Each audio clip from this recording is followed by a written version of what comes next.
Ito, good day mga kaibigan. Meron akong nireklamo TV, itong Sony. Madilim yung kanyang display, no? Pero wala pa siyang kain. May lumalabas. May lumalabas na pula lang yun.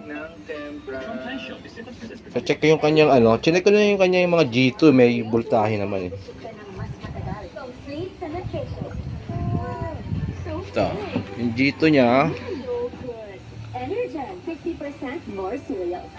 Ito yung G2 niya, yun o. Meron lang siyang 125 volts sa G2. Tapos itong 200, 180, 182 yung 200 niya. Tapos yung kanyang 9 volts ito. So susukat lang natin 5 volts. 5 volts lang yung nasusukat natin sa kanyang 9 volts. Ito yung 9 volts. Ayan. 5 volts.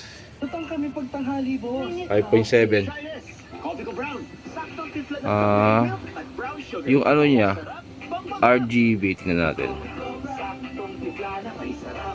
RGB. Hindi pa ito yung tester dito.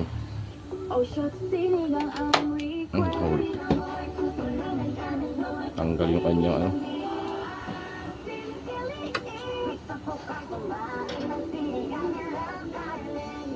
yan, nakapwesto na yung ating tester dun sa gilid.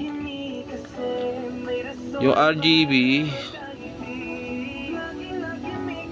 1.6, 1.7. Yung G 1.9. Yung R yun, parehas. Malamang sa niya to siguro, sa IC, sa ABL. Tingnan natin mamaya. 2,000 years later.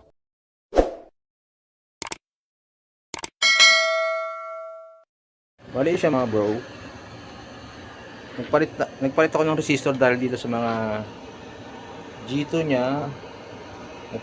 Open yung mga resistor, kaya walang display. Ngayon titingnan natin dito sa tester. Nagpalit na ako ng resistor dyan eh. Bali ito yung G2 niya. Ito yung G2, ilang volts to? Ayan ang susukat ko, 467 volts sa G2 Nung dumating sa akin to, yung G2 niya walang supply.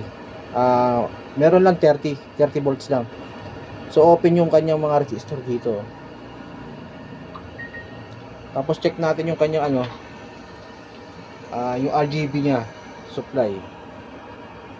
Itong RGB supply niya yung collector.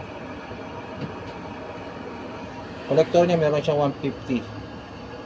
Tapos yung sunod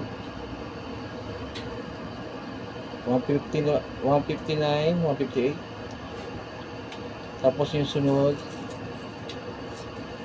ayun, equal naman yung kanyang mga supply sa RGB. Ngayon tingnan natin itong kanyang supply sa, may nakalagay dito 9 volts eh. Ayun, 9V tingnan natin ilang volts to.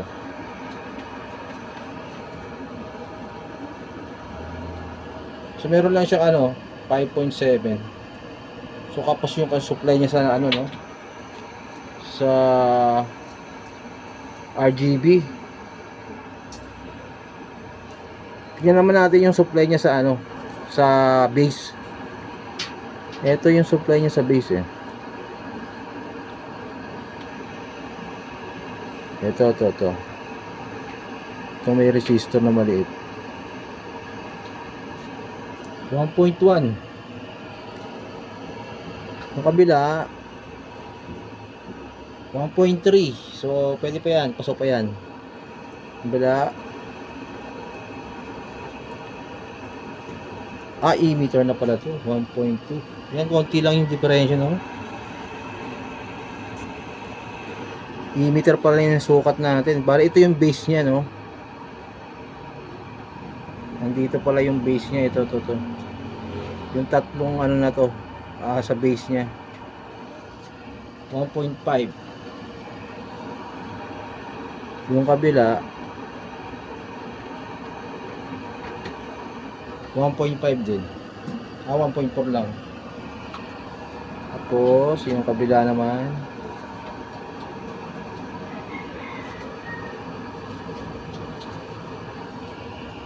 walang pinagbago, no? 1.4. Dito lang tayo nagka-problema sa ano, supply ng 9 volts niya. Bitin yung supply niya sa 9 volts eh. Ano lang 5.7. So iangat ko lang yung TV, tingnan natin. Kasi nakadapa. Ito mga bro, yung kulay ng TV So yung nawawala yung green saka yung blue.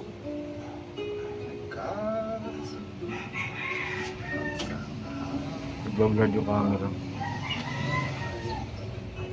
Nakapatong na kasi sa upuan din. Try natin mga bro, try natin i-rejuvenate.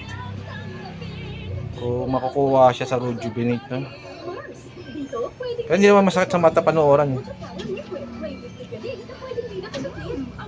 Ayun sa nakapatong na kasi sa upuan. A few moments later. Sumukay na siya. Okay na guys. Dito lang pala siya sa adjustment May adjustment dito eh. Ayan Pero wala pa siyang kain. Okay na. Mukhang nawawala yung ano niya rito. Nilulus dito sa likod eh. Galawin ko lang. Sa likod magalaw. Ayan okay. So-called solder lang to guys. Okay pa pala yung screen niya. Yung hinahain lang to. Ayan Okay na.